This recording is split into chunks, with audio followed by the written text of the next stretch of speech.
Hi friends, welcome back to my channel. Welcome to the video on design of tall buildings. In this video, you will learn about the structural elements and load transfer mechanisms in a frame structure and the considerations in the structural design of a building.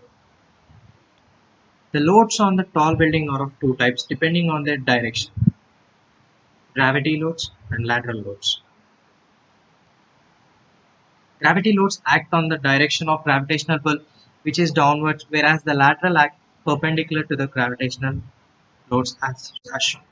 These loads acting on the building need to be resisted adequately to have a strong and stable structure. As a solution, structural engineers have designed and developed the concept of efficient load transfer through the different structural elements for both the load directions. Nowadays, we adopt frame structure for constructing building, as the weight is transferred efficiently through the network of beams and columns in the frame. In a frame structure, the load from each frame is transferred through the adjacent frame members.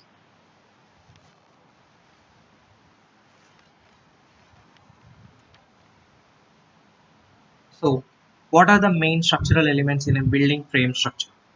The elements that participate in the load transfer mechanism, that is, the load bearing structures, are the following. Beams resist loads applied perpendicularly to the axis. Columns transmit the load downwards through axial compression.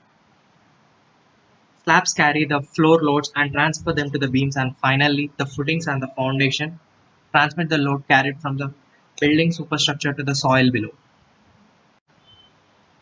The non-load bearing elements are as follows. Cladding or walls are placed around the building with the purpose to cover. These claddings or walls do not participate in load transfer in case of frame structures. As a structural engineer, your job is to make the structural elements strong enough to resist the loads on the buildings and hence prevent the building or its elements from failure. Let us take a look at the load transfer for both the loading direction using the structural elements.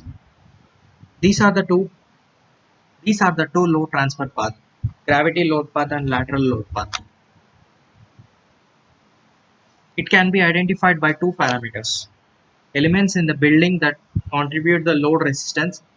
Next, by observing how they transmit the load to the next element, areas subjected to loads to the foundations. So load path has a combination of vertical and horizontal load bearing members.